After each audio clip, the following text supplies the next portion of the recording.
Hey guys, welcome back to the channel. I'm Relix, and today in this video we are going to continue the free agency discussion for part 3. Here we are again. If you guys haven't seen my last two videos, this is not in any order. This is not any specific teams or players.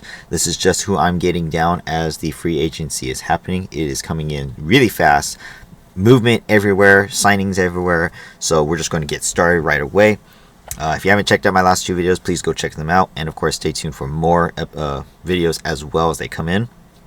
First off, actually, go with Seattle Kraken signed Chandler Stevenson for a 7-year, $6.25 million average value. This is I would say it's a good signing for the Kraken. Strong winger, who can actually play up and down the ice really well, and played well for the Golden Knights as a strong player, because the Golden Knights, they only won the Stanley Cup just the other year, so they were still a strong team. In fact, the Golden Knights have always been a strong team ever since entering the league. They know who they're picking and what players are going to get the job done. So letting Chandler Stevenson go for the Golden Knights, I don't think is a big surprise considering how much he needs to be paid, but Kraken adding him, I think, is a great addition. He'll definitely add a lot of skill to their lineup, considering that the Kraken, I think their lineup does need to be bolstered up a little bit. I think they got lucky this past season, but we'll see what happens this next year. Next up, Chicago signs Tyler Bertuzzi to a 4-year, $5.5 average contract. This is a good one, I think, for the Blackhawks. Not necessarily for Bertuzzi, who I think is a decent player. He definitely brings the grittiness to the NHL, and he's a strong power forward for any team. I definitely think him signing with Chicago would definitely make the Blackhawks a much better team than they were last year. Again, they just signed Teravainen back as well, so adding someone like Bertuzzi to add to their their middle six, probably, I think is a great signing. Again, the Blackhawks got a couple good picks as well in the draft, so starting to form a strong team around Connor Bedard, and I'm thinking that the Blackhawks will not be in the bottom of the league this year.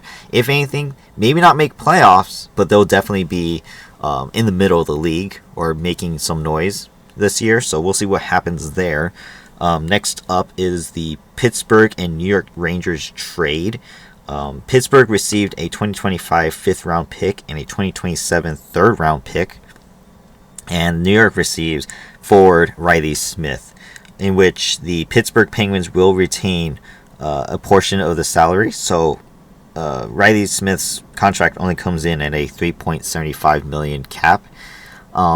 This is technically good for the Rangers, I think. Riley Smith is definitely a decent two-way. I wouldn't say strong, actually, but decent two-way forward. He can play up and down the ice, and he's kind of like one of those guys, kind of like a Trevor Lewis. He can play some offense, he can play some defense. He can be used in many options, throughout the lineup. And then, of course, Pittsburgh receiving the picks. I think it's time for the rebuild. Players like Crosby, Malkin, they're getting older. Letang as well. Jeff Carter just retired, and so the Penguins. Oh, and they also got rid of Gensel this past year too.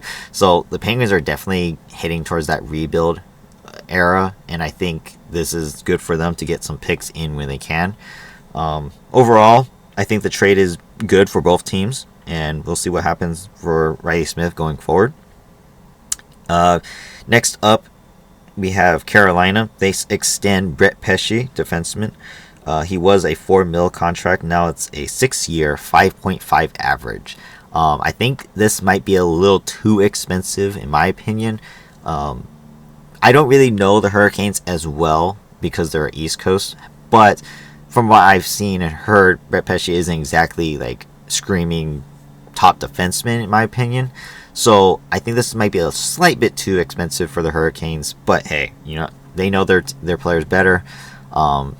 Just saying, I do think the signing for Slavin was definitely a boost for them, and hopefully this works out going forward for them. I'm not a particularly big fan of the Hurricanes, so I don't really care if this is a detriment to them. Cool, I'm all for it because I don't care about the Hurricanes as much, just like I don't like the Lightning. But hey, if it works for them, it works for them. Next up, Calgary has a couple things going for them. First off, they signed Anthony Mantha to a 1-year, $3.5 million contract. And this signing is kind of interesting. Anthony Mantha, he's pretty good. He has a decent shot, but I think his utilities are starting to go down in usage. 3.5, it's not too bad, I suppose, for them. I don't really know what the Flames are going for, going forward in the next couple of years. They've ever since the Tkachuk trade, they've kind of gone downhill as far as being relevant in the NHL.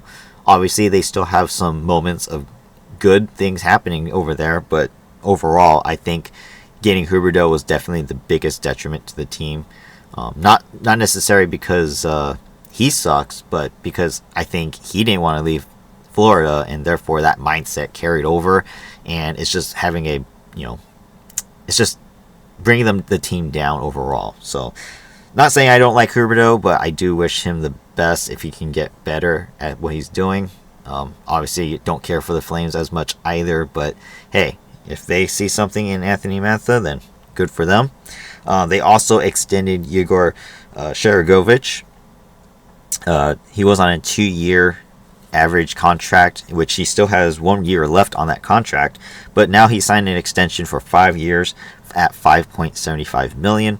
I don't really know too much about him either, but hey, if the Flames see something in him, cool. Again, I don't really pay attention to the Flames games because I don't care about them at all, but from what I've heard, Sharangovich is actually decent, so I wouldn't be surprised if this is a good signing for them, but I can't say for certain. Lastly, for this video, we also have... Oh, sorry, we got 2 more actually. Patrick Maroon signs with Chicago Blackhawks, $1.3 million for 1 year. So this is actually good to me. This is a good signing. Why? Because Patrick Maroon, wherever he goes, the team seems to have pretty good success as far as winning games, getting to the playoffs. I wouldn't say Pat Maroon is exactly a playoff, playoff maker, but he definitely adds veterancy to the team, and I think that veterancy going to the Blackhawks, who have not been able to make the playoffs for the past few years, I think this will definitely add a lot of veterancy to the team. He also adds a little bit of grittiness to the bottom 6 as well. So I think this is a perfect signing for Pat Maroon. Now, it's only 1 year, so he probably could be traded at the trade deadline, most likely. But as far as what the Blackhawks need right now, I think this is perfect for them. Finally, the last one in this video will be New Jersey Devils signing Brendan Dillon for a 3-year contract at $4 million average. And I think this is too much. Just a little bit too much. He only got 20 points last year. He had a plus 20 rating, so that's great. But again, he's a defensive style D, I think. And I don't see him really contributing too much to the Devils' overall D-core. That's just my opinion, of course. No, nothing against Dylan at all, but I don't see him as like a top 4 D personally. I think he could do better, but at the price he's paying right now, I don't think it's worth it. Again, Devils are also one of those teams I just don't really care about. Not just because it's East Coast, I just don't like them as much. And, in the way, I hope they kind of fall. I hope this contract is bad on them. Overall, I think Dylan will, I don't think he's bad, but I don't think he's worth $4 million, maybe $3 million. Either way, we'll see what happens going forward. That's going to do it for this video. Again, I'm trying to get these free agencies out and my opinions on them as fast as I can, so bear with me. I will try to get more in as we go along. Next video I think will be more on some of the guys I actually missed in the very beginning, but we'll see. Again, these are coming from the NHL, social media sites as far as what I'm getting. So I don't know if these are official or not official. Obviously, contracts are estimated per cap friendly. So like I said, these are just my thoughts and opinions on the signings. Let me know what you guys think. And of course, if you guys enjoyed the video, hit the like button. Otherwise, I'll see you guys in the next one. Take care.